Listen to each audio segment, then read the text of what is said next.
if you're able to unmute yourself. Are we ready to get going? I'm going to have to. Lucinda, sorry, can you let me know? It's just I can't keep swapping between screens because I'm at home and I've only got one screen. Are we ready to get going? Yep. Questions are, people are responding to the question nicely. Yeah. Fantastic. Well, look, thank you, everyone. I am going to get started today. So welcome to our very last Women in Research Small Wins Series seminar for the year. And we're going to talk about networking today, even for introverts. And so you are going to learn about concepts like weak ties and structural holes, and we are talking social capital today. So that's our plan. For those of you who haven't already answered the question, if you can pop over to slido.com and you will see a question there that we're just asking you to answer because we will share the results of that a little bit later on. But without further ado, I'm going to get started. And I'd first of all like to pay my respects to the Aboriginal and Torres Strait Islander members of our community by acknowledging the traditional owners of the land on which I am located, which today is the land of the Whadjuk people of the Noongar Nation here in Perth, Western Australia. And I wish to acknowledge and respect their continuing culture and contribution that they make to the city of Perth and the region. So do feel free to go on to chat and share where you are from today. It might be somewhere else in Australia, or it might be from overseas. So the format today is similar to usual. I'm going to share a little bit of the research around networking. Then we are absolutely delighted to introduce two fantastic ARC Laureate Fellows, Professor Sharon Friel and Professor Nanda Desgupta. So we have someone from the social sciences and someone from the hard sciences here today. Remember, you're welcome to submit questions either via Slido or via the chat. And just a reminder to turn off your microphones. We do these days love to see your face, so don't be shy. If you need help, message the chat function. And as always, I encourage you to try not to multitask and just relax and think about your own self and your own career today in the presentation. So I am going to talk today about this concept of social capital. So you may be familiar with this way of sort of economist language, thinking about different sorts of capital. So economic capital is sort of what you have, human capital is what you know, and social capital is more who you know and the quality of those relationships. And then, of course, there's also psychological capital, which is a little bit more about who you are. And one of the important things about social capital, so the networks and the relationships that we have, is it gives you access to those other sorts of capital. And we'll see some evidence of that as we move forward. So I'm going to actually give you a little bit of guidance on social network analysis, first of all. And some of you will be very familiar with this. Others of you, this will be a little bit new. And social network analysis is a technique, actually, that sort of emerged from the 1970s, where you really start to try and understand how people connect and who they connect with. So this is an example of a very, very basic social network analysis here in front of me. And I just would like you to have a look at this network. And each of the little blue dots represents a person, and then the black line represents a relationship between the people. And I'd like you to just think about, and maybe jot on the chat if you feel okay to do that, who do you think is the most important person in this network? So there's some different names there. Feel free to jot down into the chat who you think is the most important person. And what I want to do is I just want to share a few concepts for thinking about social networks, because it turns out that it might help us in our own networking to be a little bit more strategic. So let me unpack this network a little bit, first of all.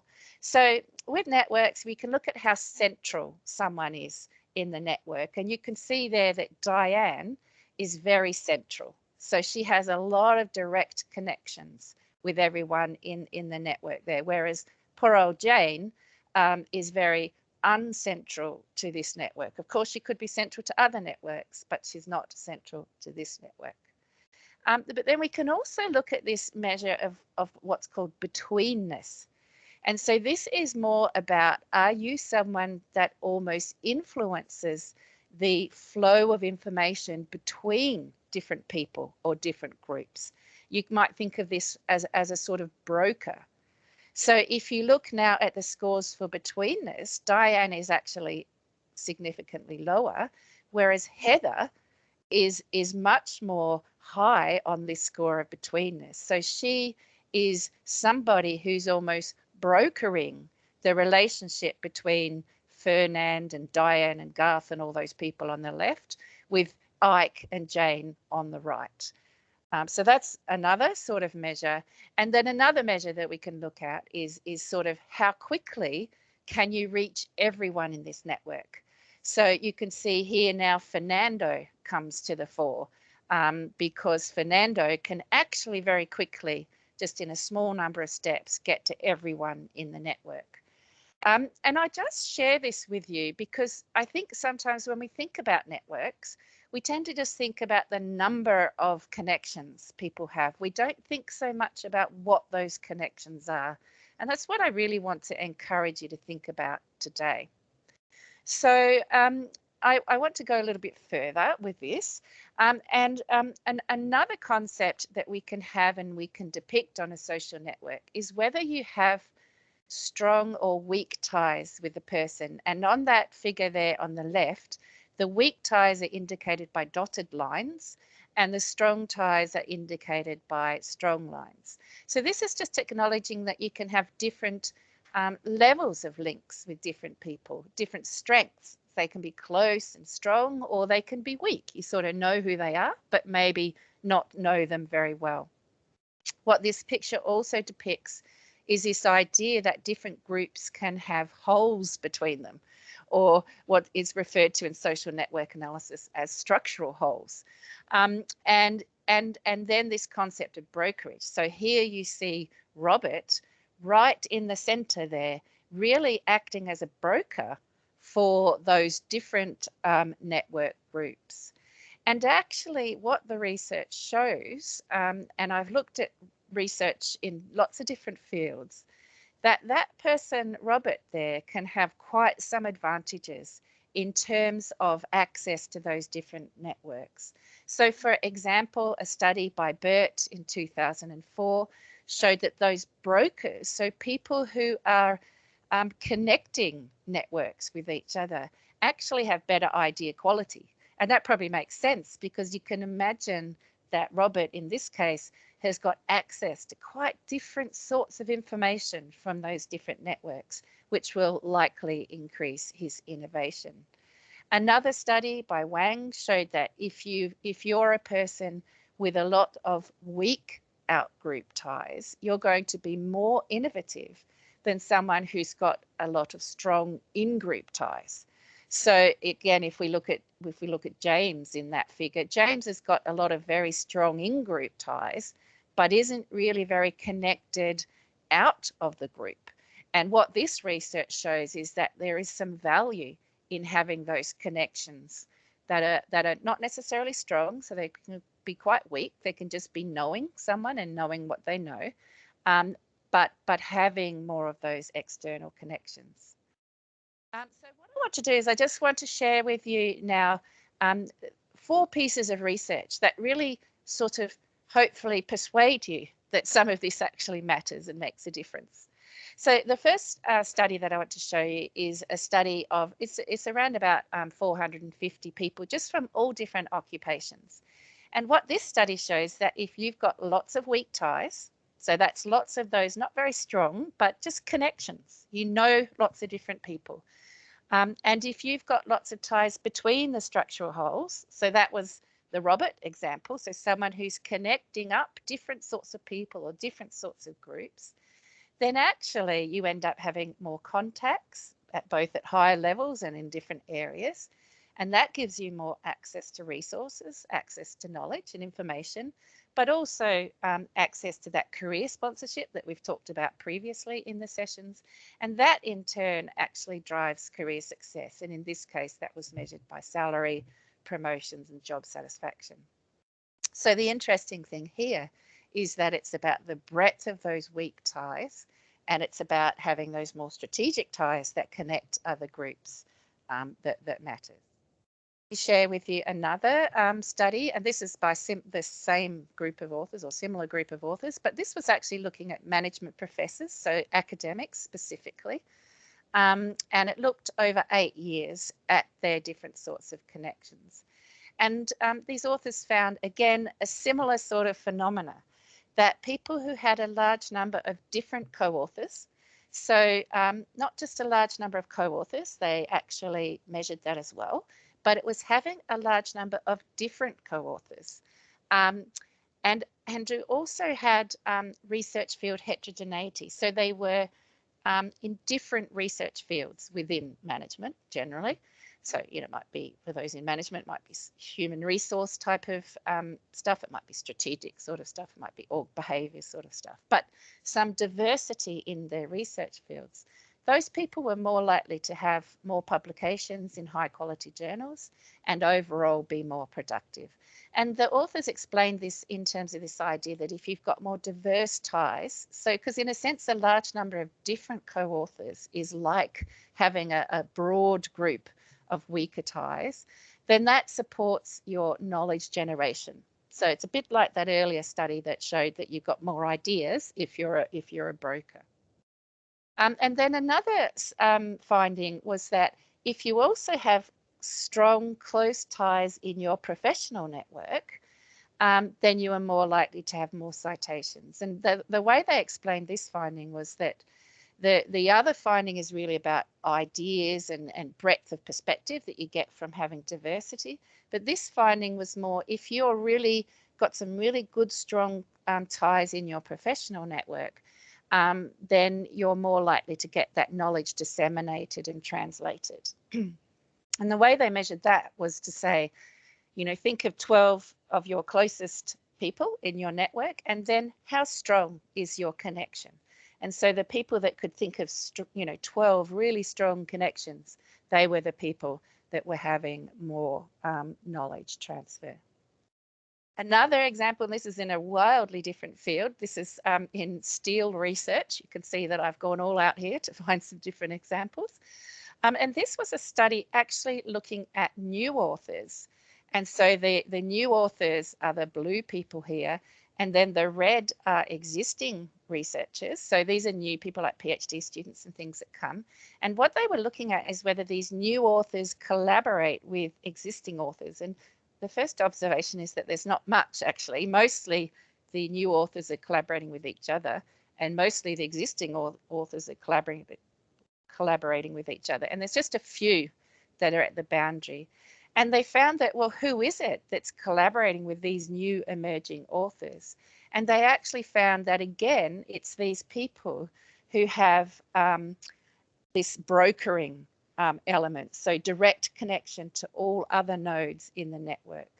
So it's this betweenness again. So these collaborators, if you can see my cursor, these red people who are collaborating with new authors, again, are these people who tend to have those connections with different networks and different groups, so playing that sort of brokerage type of role.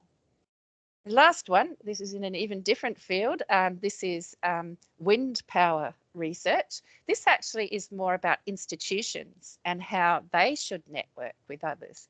And if we just go to the blue, which is sort of the conclusion of this study, they found again that diverse collaborations were really important for research institutions. So seeking new partners is important. So if you run a research institution, the implication of this would be the importance of trying to generate new connections over time, not just relying on your existing connections. And they found that this was important for the success of research institutions. So, what does all this mean? Well, I think that it means that it's not about having a million contacts, because go back to that very first picture that I showed you about Diane, who was right in the center of the network, and she had lots of connections, but they were lots of internal connections. And in fact, sometimes it's those other sorts of connections that are more important. So it's not a popularity contest, I think, is what this research would suggest. I sort of draw from this research that I've shared with you on social networks that there's 3 different sorts of networks that might be important. And there's a nice article by Ibarra and Hunter which also talks about these sorts of networks. So first, remember there was one study that showed if you've got these strong and close ties in your professional network, that's good. And we know that, and we've talked a lot about mentoring and support. And, you know, if you've got some strong, close ties in your network, these are people you can get advice from and support and help to get things done and trust. And that's really important for those sorts of processes in the workplace. But what I've also showed with these studies is that actually there's value in having quite a wide range of external weak ties. So these are the relationships with people that are not necessarily strong.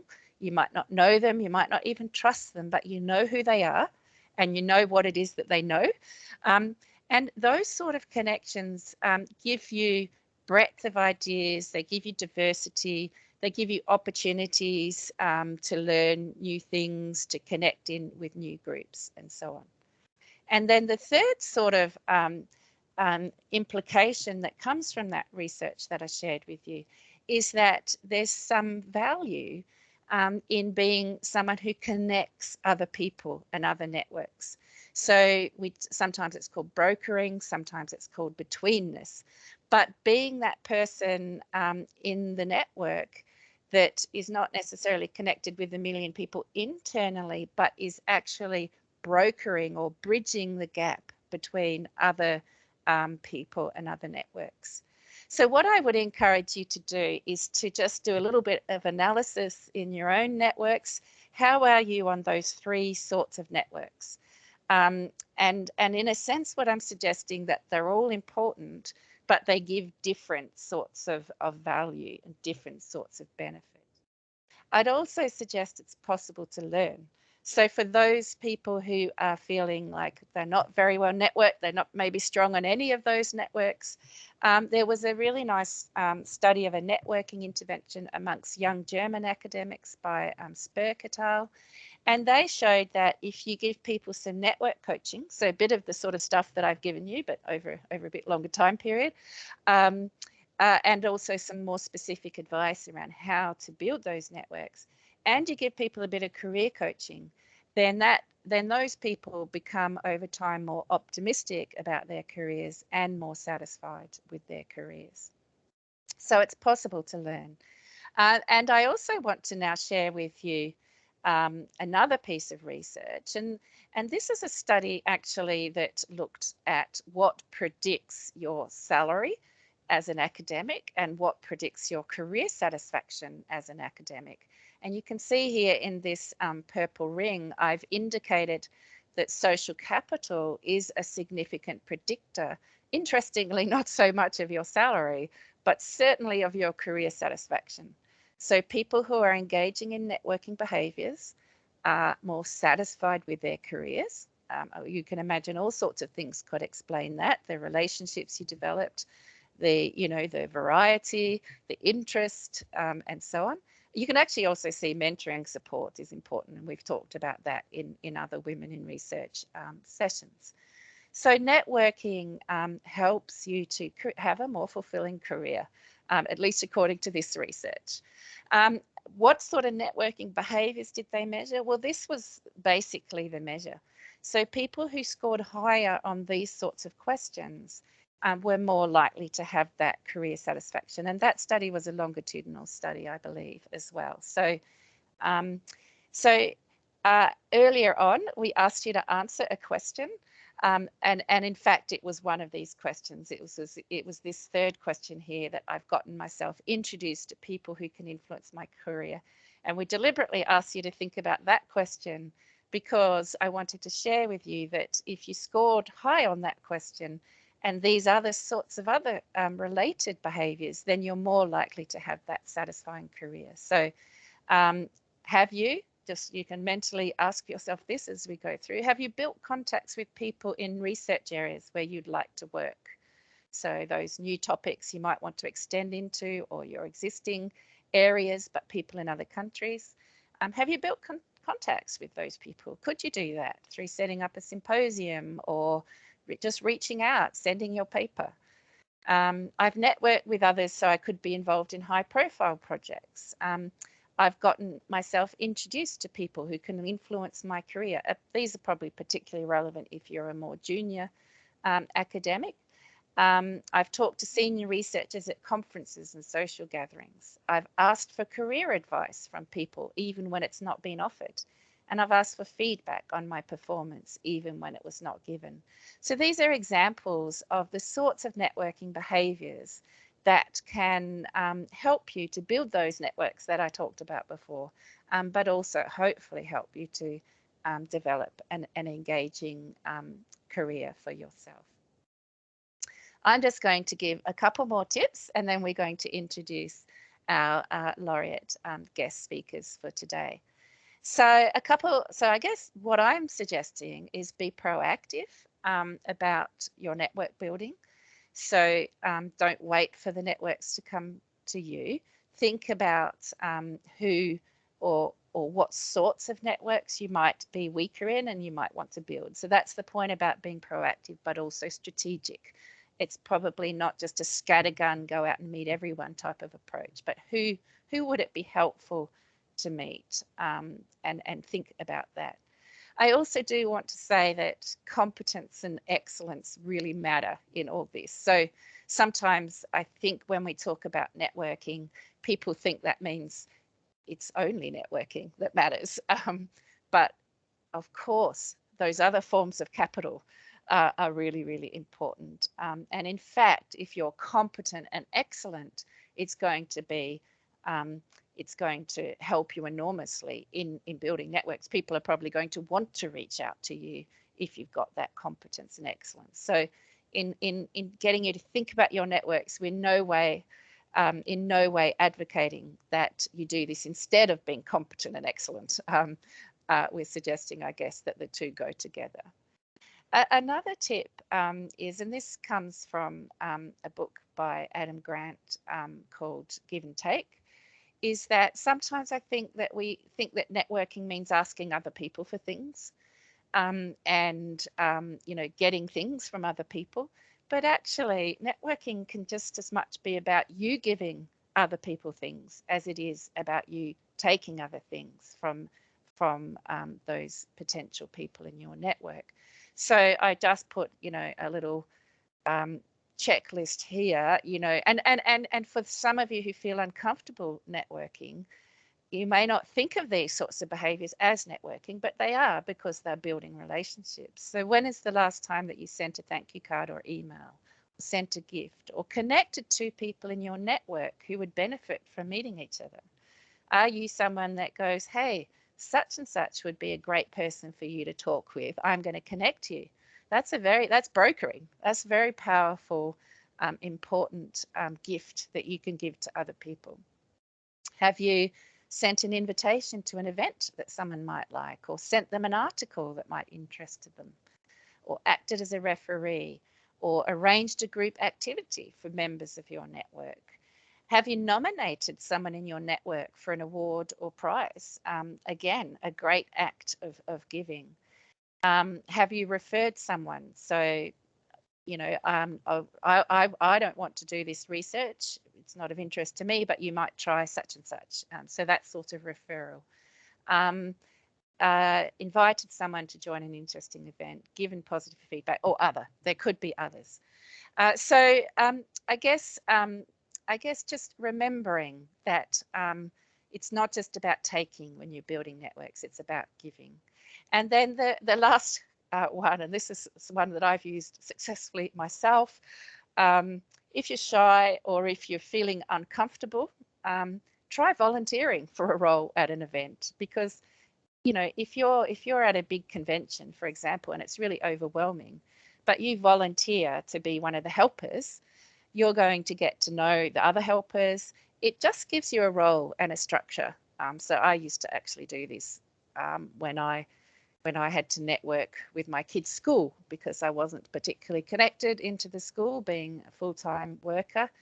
And so the way that, and it always seemed like everyone else knew each other. So the way that I would deal with that was I would volunteer to, cook the burgers or something at an event. And it was a way of contributing and getting to know people, but in a sort of structured way.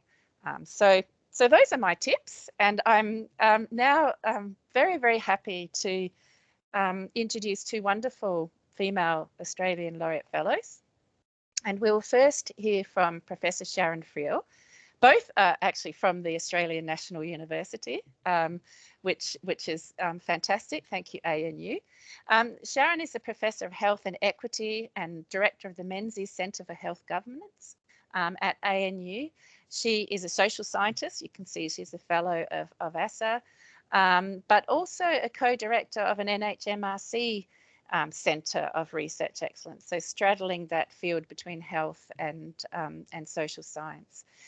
So we'll hear from Sharon first, and then I'm absolutely delighted we will hear from Nanda Desgupta, who is a physicist and really will share with us some of her insights coming from a bit more of that STEM background. She's a physicist at the Department of Nuclear Physics at ANU, and she does this very cool stuff with accelerator-based nuclear fusion, which she can tell you about. So I am going to now stop sharing my screen, and we will go to Sharon. So sorry, I'm just taking me a little while to stop sharing my screen, but I'm getting there. So, okay, over to you now, Sharon. Lovely. Well, thank you, Sharon. Really, really lovely to join you. And I want to just begin by acknowledging that I'm on the Ngunnawal people's lands here in Canberra, and pay my respects to elders past, present and emerging. So I wish I had heard all of those things that Sharon just spoke about in my career. But I'm quite reassured to note that I think I've done some of those things throughout the career. It was never, I don't think it was ever really done in a deliberate fashion. And maybe I'll just start by saying, so I think I'm shy, I think I'm an introvert, and I'm really comfortable being uncomfortable. And I suppose that's my first point, is sort of getting to that point of being uncomfortable. I think on a daily basis, I sort of live my life of being sort of at the edge of my comfort zone. So from the little things like, being red in the face, the nervous rash that you might get when you have to start to talk with people. I'm probably getting it now. The elevated heart beating that happens when you're in a situation where you think, I've got to network, whether that's electronically or face to face. And I just love it. I embrace my redness, I embrace my nervousness, because I think we're human, and I think there's just something quite endearing. I see that happen all the time, particularly with women, and I think it's incredibly endearing. It reminds us that we are humans having some sort of interaction.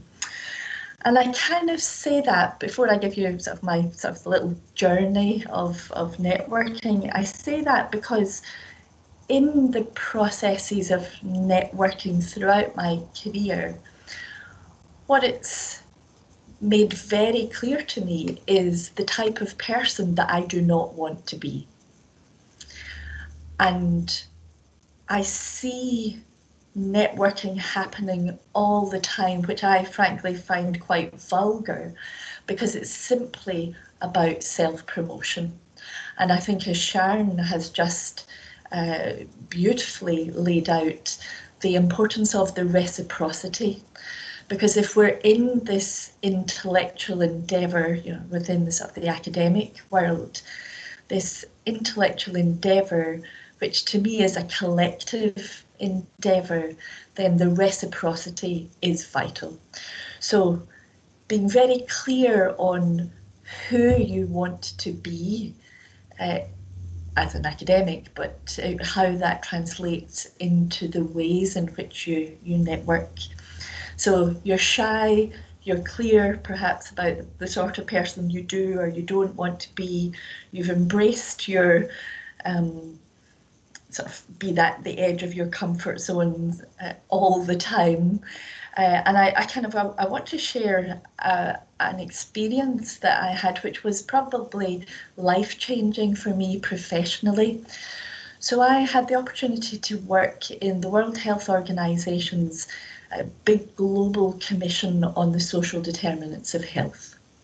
So here was, and it was a 3-year initiative. I was an academic. We were, I was straddling between the ANU and University College London, but I was heading up the scientific secretariat of this commission. I'm just going to say the commission for shorthand.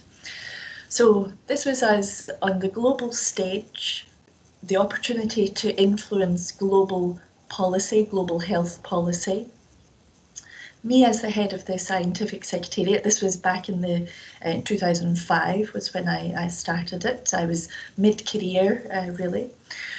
The reason I got that job, just picking up on Sharon's comment, was I had a strong professional network, and I was known in that professional network as being competent, as being very good at my research.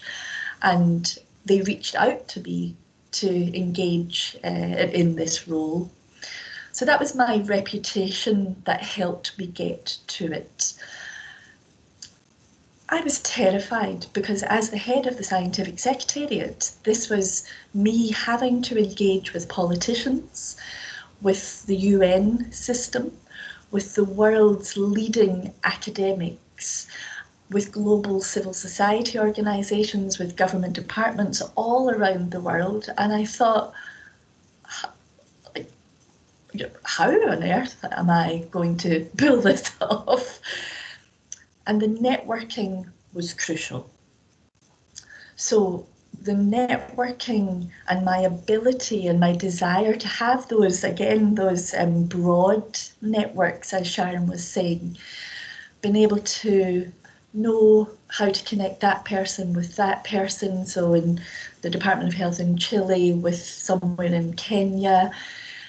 And what I never did was make it about me. I was making it about the issues that we were trying to address.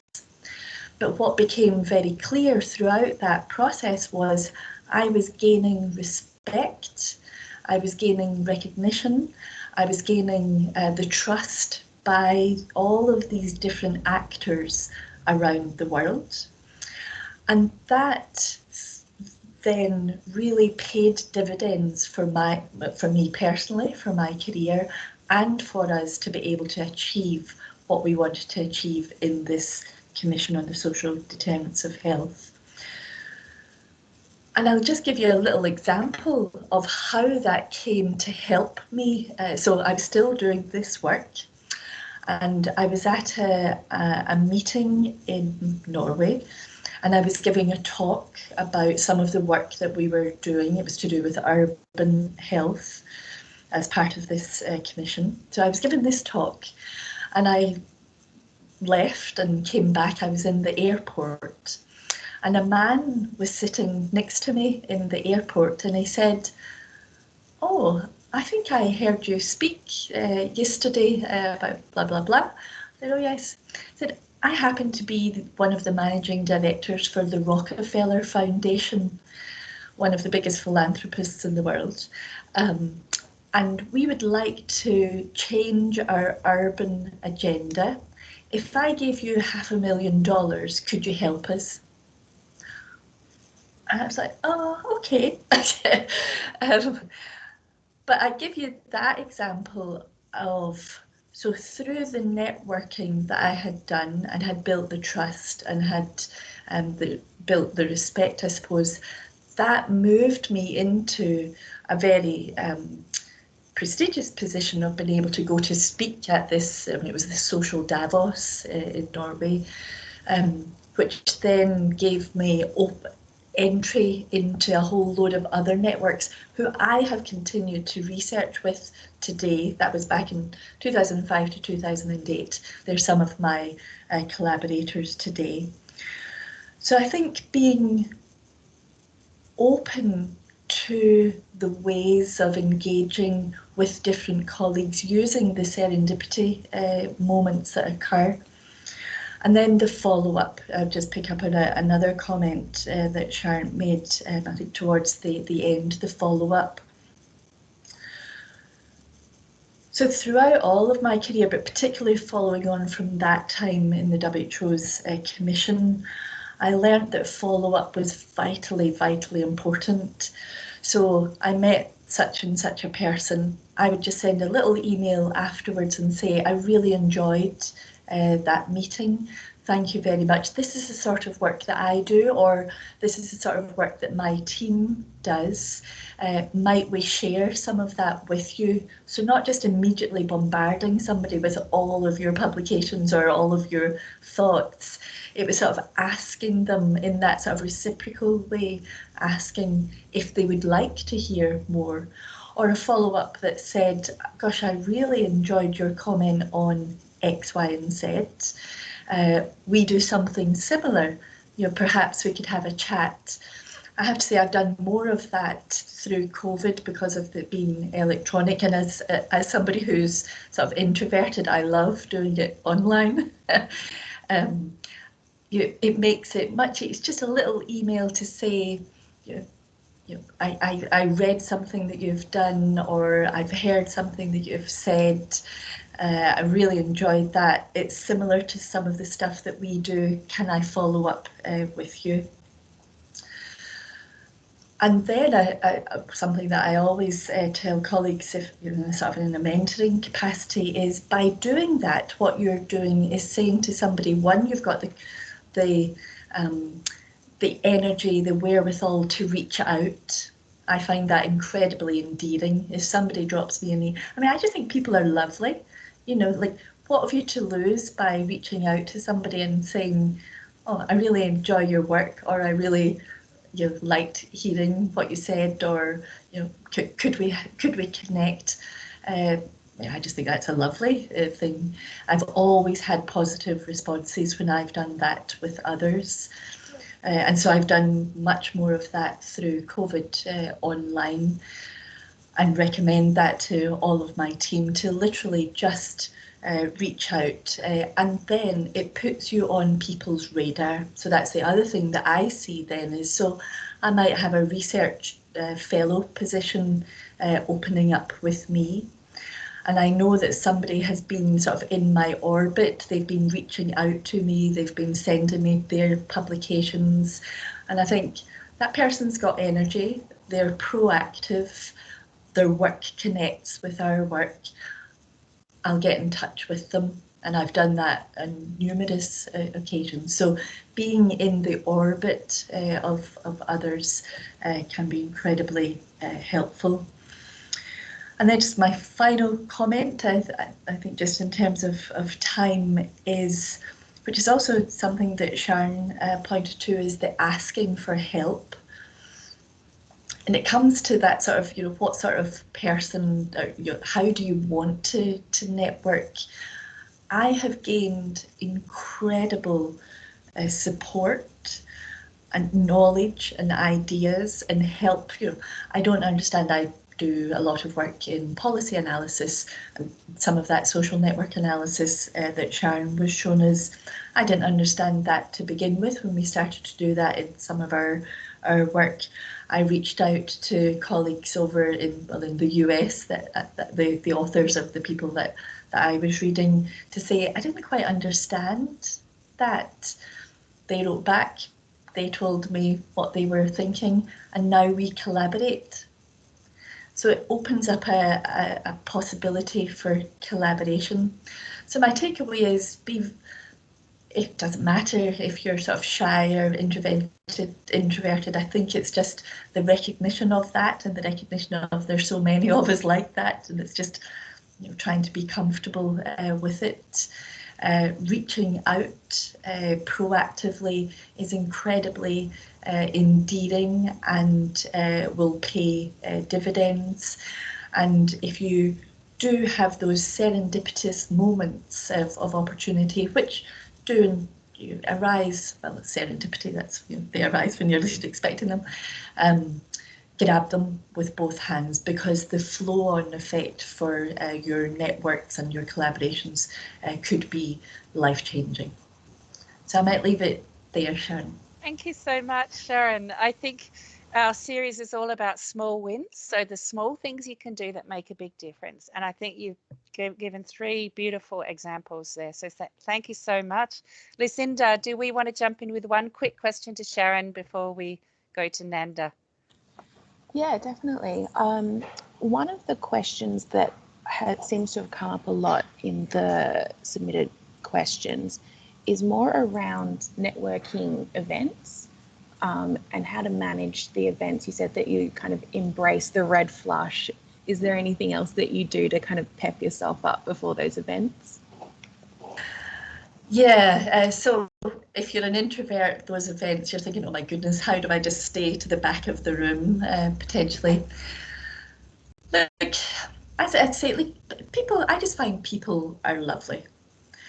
And if they're not lovely to you, then they're not the sort of people that I want to have any interaction with.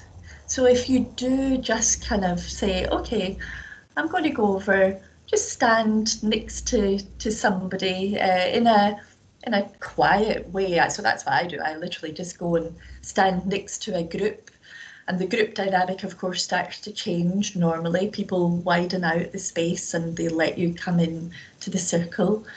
You don't have to say it. I certainly don't always say anything in that, but I'm sort of nodding and listening. I'm just curious, you know, I'm genuinely curious to hear what is happening. And then it might just be right at the end, as the sort of the group's breaking up, and there's something that somebody has said, or I was being a bit strategic and I knew that there was a person that I wanted to talk to, but I was too shy to say anything in the group. As we were breaking up, I would just sort of sidle over to that person and say, oh, you know what you said about blah? I found that really interesting. You don't have to say anything more than that, because that often opens up the space for them to say something else about. So it's just that being happy to be uncomfortable, standing there like a lemon sometimes, you know. But just knowing, in my experience, people are lovely. They will create a space for you to engage with them. Thank you, Sharon. And if they're not, then like you say, you walk away and find someone else.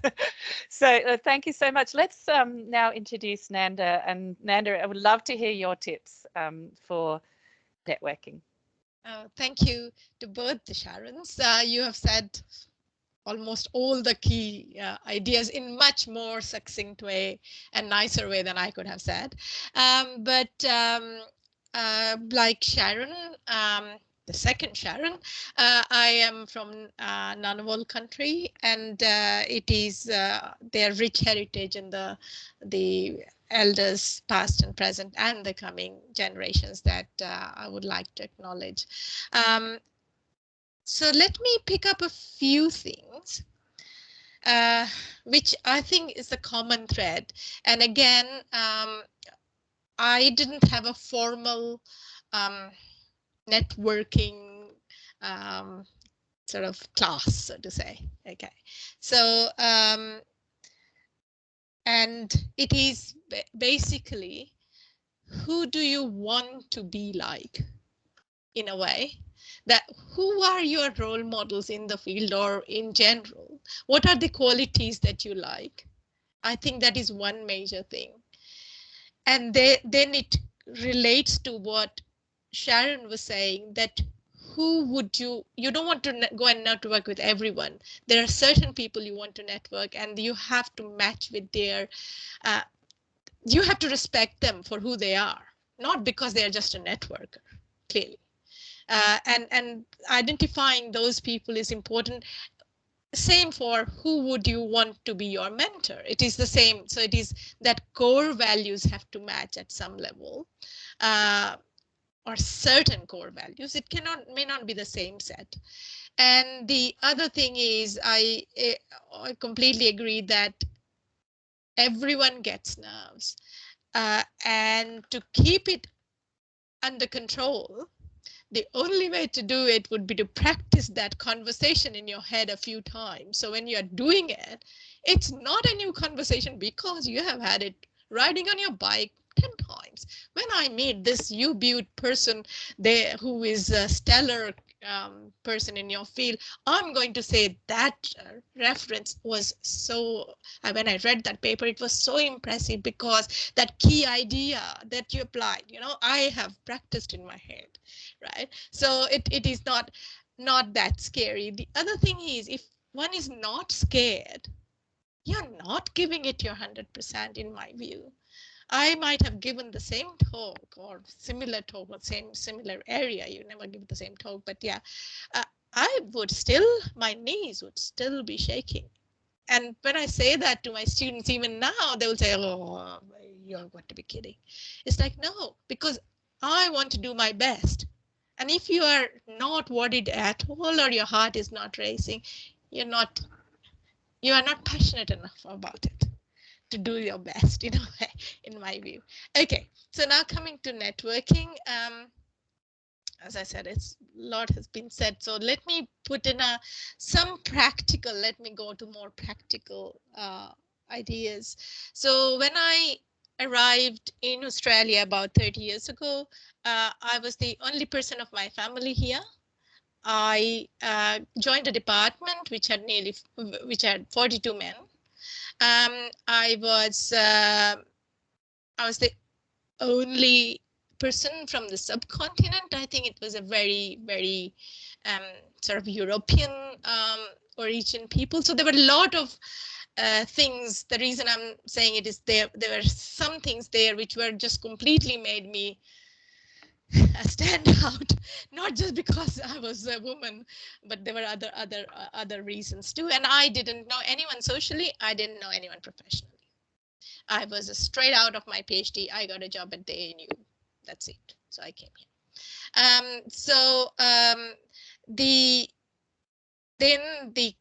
In networking, it would be, what is the purpose? I think we have to be clear about what is the purpose. Is it for my career development? Is it for my social skills or social network that I have to develop? And we go from there. Is it for the department I'm doing something? Is it for women that I'm doing something? Who is it for? And once that part is clear, then I found it easier to move. So I can join a social group or badminton group to interact socially, and I will try to talk with someone at my level initially within ANU and within the department. And that is not scary because they are at your level. But when I went to conferences, that is where I realized the issues.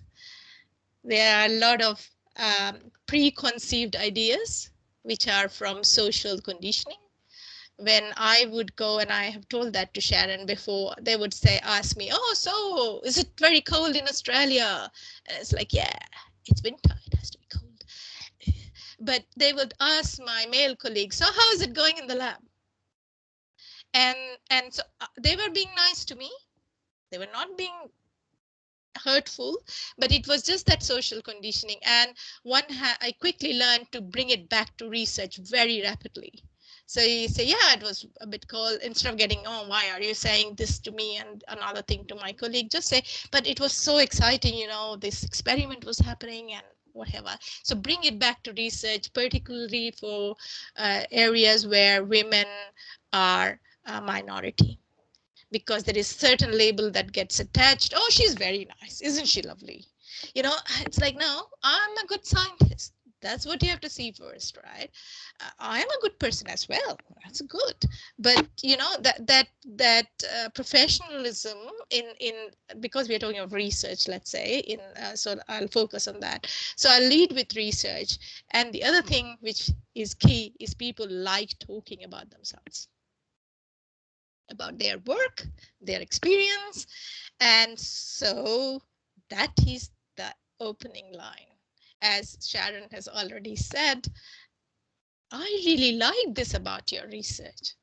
And so, and tell a little more line about why, not just, oh, I'm such a fan of yours, please give me your autograph. I mean, no, we are dealing with it professionally. So what is exactly the just showing that you had taken a real interest, a genuine interest in their work, and that you're genuinely sort of wanting to find out more. Once that starts happening, people will be very open to telling them more, as Sharon has said. Oh, you just need that opening line. After that, they will do the talking. You can sit back, right? And then it would be, how do you,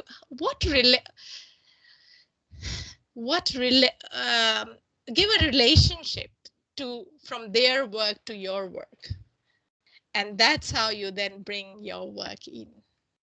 And one of the another key piece of advice one of my mentors had given me: do your homework. Who are you going to meet at a meeting? Who are the people in the meeting who you think would be key for, again, what is the purpose, right? For your career development, your research, or a big ARC grant that you might want to put, or for your department, or for women in science, in my case.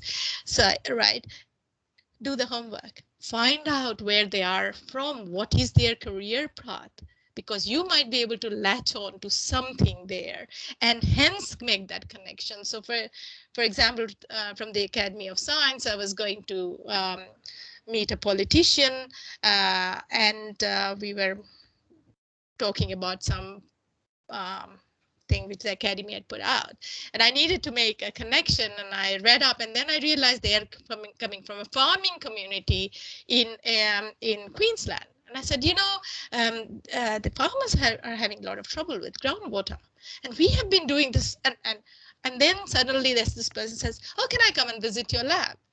And I was just like, sure. That was the connection, because they are politicians. They are listening to 500 people more important than me each day, right? So why would they bother? It's like, yeah, another person. Okay, fine, let them in. I'll be nice and smile, right? But it is that connection which then allows that networking to happen. And identify a few. So I think I should stop talking.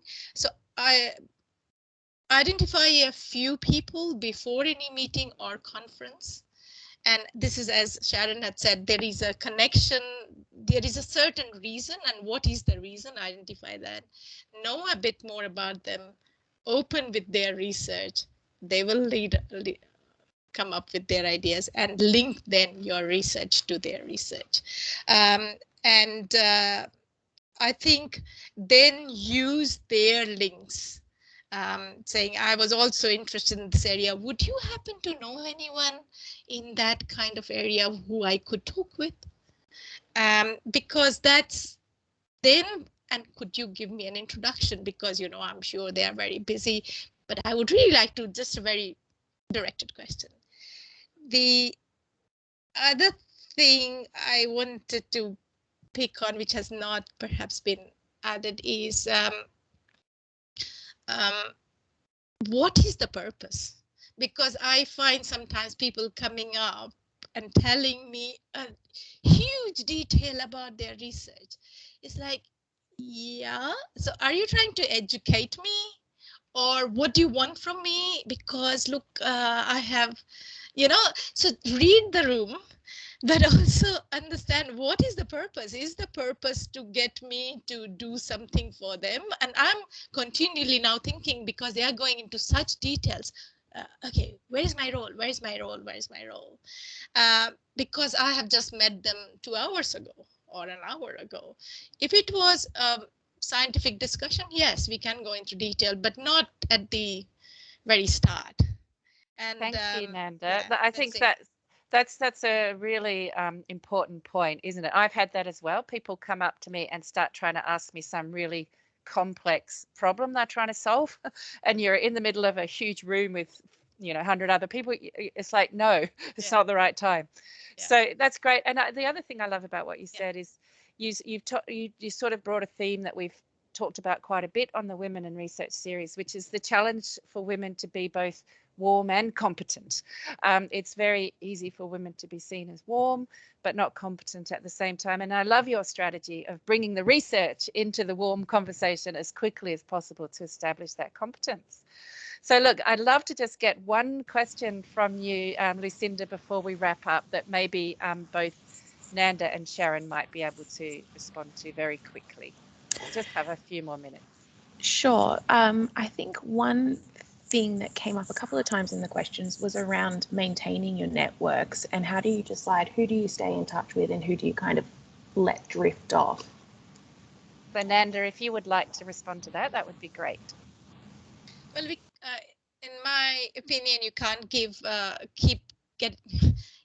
expanding your network and keep connecting all the time, and people will get fed up quickly. If there is a reason to connect, yes. There is a paper to be sent, yes. So there has to be substance to the email, or sometimes if you know people very well, you can even say happy birthday. That's still a nice way to be. Or Twitter is a very easy way to, or LinkedIn to tag them, just to show that you are in there, like they are still in your sphere rather than direct emails. Thank you. Sharon, do you have a comment?